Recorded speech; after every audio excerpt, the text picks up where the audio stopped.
Hello, my friends. Happy New Year. It's New Year's Eve here. I don't know why I'm choosing to do this now, because I'm in a very strange mood. But it's time that it's the first time I've had time to myself since I've been on vacation. Tomorrow's my last day of vacation. And I have here's my mic. I have two pip decks, that have recently arrived. And, I thought we'd take a look. So, I'll do these as two separate videos, but they are the Metanoia Marseille from Bouchette Design and the Pip Speak Tarot by Kitten Chop. Kitten Chops, right? Kitten Chops, yeah. So this one I had backed first. Well, this was sent to me. I was asked if I would like to see it. I said yes. As I generally do when that happens, I offered to pay for shipping. So this I didn't buy because I hadn't known about it. This I did back, but I think they're both charming. So this will be later. This deck came with these little trinkies. That's glitter that came from me. I don't know if you can see that. My life is very glittery in weird ways. So this was a Kickstarter. And I just thought it was gorge, when I saw the images. And so this will be probably a pretty short video, if I can open it at all. I'm getting over a cold that won't go away. It's not COVID. It's just been 2023. What can I say? All right, let's actually zoom in. And there's a digital guidebook, which I haven't looked at, but y'all know me by now. So beautiful kind of powder blue borders. This was a good year for decks, and I keep meaning to do sort of 2023 things that didn't suck, but I've been in such a funk. That I just haven't had the energy. And again, I've been sick. So I've been on vacation since, I guess, the 23rd since the 20th. And then sort of had a few busy days, and then got sick. So, here I am. Anyway, what I was saying was that it was a really good year for decks. So let me read this to you, shall we? I apologize if my video is going to be strange or strange for me. Metanoia Marseille. As we journey through the ever-changing worlds around us, we can always come back home to our center, exploring new spaces and ways of being we had not recognized before. Entering each new phase of our lives weaves together a magical journey that we nurture and pass on through space and time. Excuse me. I will try to remember to edit that out. I was fine until I started recording this. And I really don't have any. I'm going to go get some more. Be right back. All right, I'm back. It occurs to me that you might have seen a giant bottle of Bacardi on my desk earlier. Well, that's not what I was drinking, and that's not for me. I don't keep Bacardi on my work table for me to sip on. Here we go. Here's the full. So it's Marseille-ish. It's not sort of straight up, which I'm totally fine with. This was one of the greats, I think, of this year. I really liked NTK's Marseille as well. This was another good one. You want to see these cards, and I'm talking about other things. There was some good ones. I just sort of love that pip decks have had sort of this resurgence.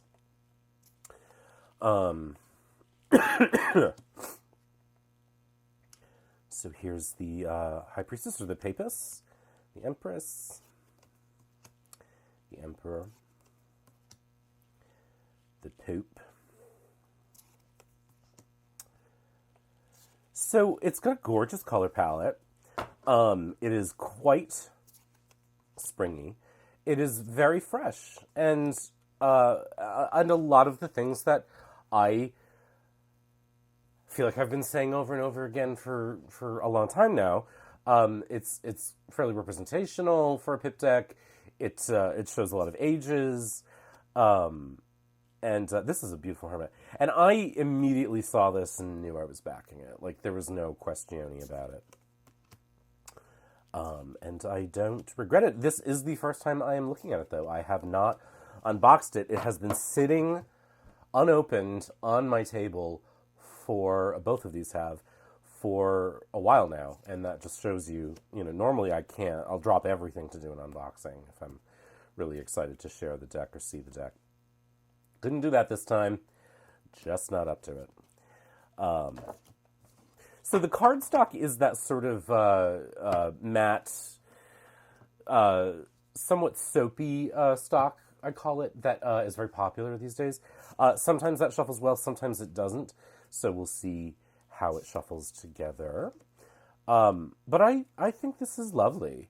I'm very happy to see it. I love these blue borders. Like, that's something completely sexy and unique. And there's just, again, it feels very springy. So I imagine that I will definitely take this out and use it in the spring. I used to think that clients wouldn't like it if I were using pip decks, and I found that really not to be the case. I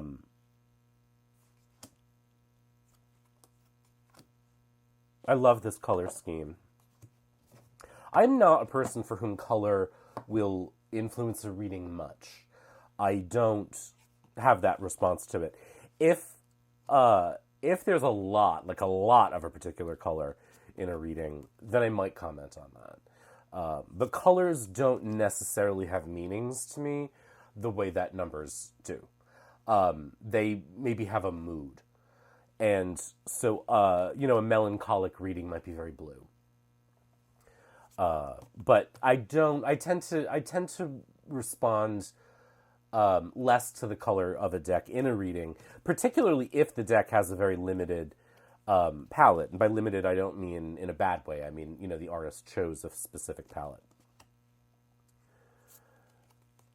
And and the reason I'm saying that is because of this.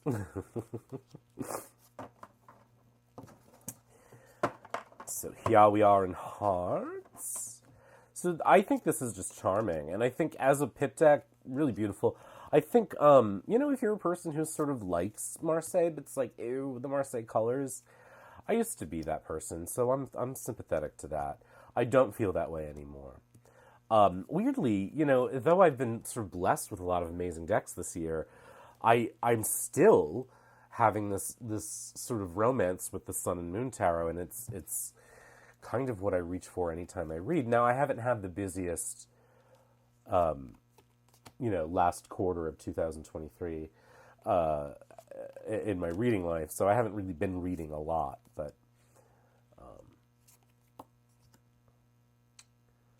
when I made my deck of the multi-Marseille, it was sort of a stopover to more representational decks in the Marseille and Pip landscape.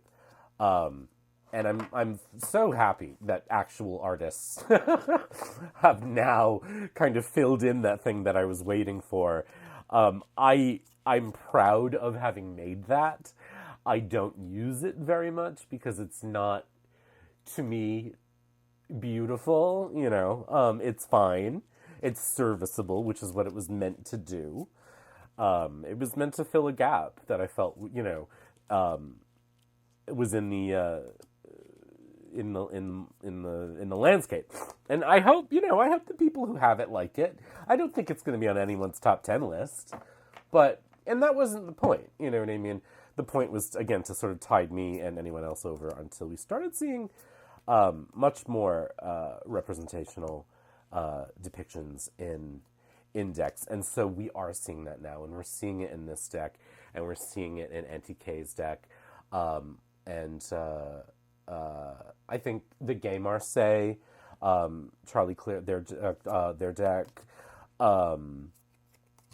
we're seeing better decks done by actual artists. There's something, I like to draw. I like to play around with art. I like to I'm a dabbler in many things. And, but I don't think of myself as an artist in that regard. I do think of myself as an artist in terms of writing. But as an artist in the sense of visual arts, no. And I think that the reason I don't feel that way about myself in that context, I enjoy it, but it's like coloring. There's a thing that artists have. And I don't think I'm going to use the word ease. There's an ease and a fluidity and a beauty, and just a satin-like finish to an artist's line. And I feel like for me, and this is not, I'm not an art critic, but when I see an artist, there's just like a that's not a word. It's just like a gentle, beautiful sort of chi, to appropriate a term, to an artist's line work, even if it's not line art. And I don't have that. And art that I'm attracted to does. So, and that's not, it's not a critique. I don't think ease in visual arts or any art actually is easy. I think it's an incredibly tenacious skill that comes through revision and revision and revision. And that's why, as a writer, I think I'm an artist, because I revise and revise and revise. The making of the beauty is in the revisions. And that's, to me, what makes a visual artist successful, is that they land in a place that looks easy, but of course took very effortful steps to get there, but we don't see the work. The dancer Donna McKechnie, who is very famous for starring in the original production of Chorus Line, she won a Tony for that. She would tell dancers, don't let them see the work. And that's a thing. Even as a reader, I try to think about is what I want when I'm reading for a client is for them not to see the work, in the sense that I don't want them to feel my brain struggling or churning, and I want it to feel easy for them, right? When I'm teaching, it's different. But I don't know, I'm just blabbering now. So here's an extra card. The time is now. I'm going to put that aside because I don't usually include those. And then we've got some cards that kind of describe the meanings of the cards. So, and then the majors here. So just some extra cards, and let's shuffle it. Let's take a peeky poo. So I'm going to take this stuff and put it back in the box. Everything is covered in glitter. And let's zoom. So yeah, that's like my little treatise on art.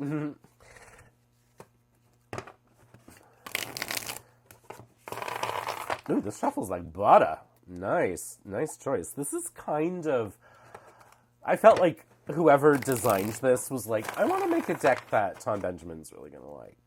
I sort of feel that way about this.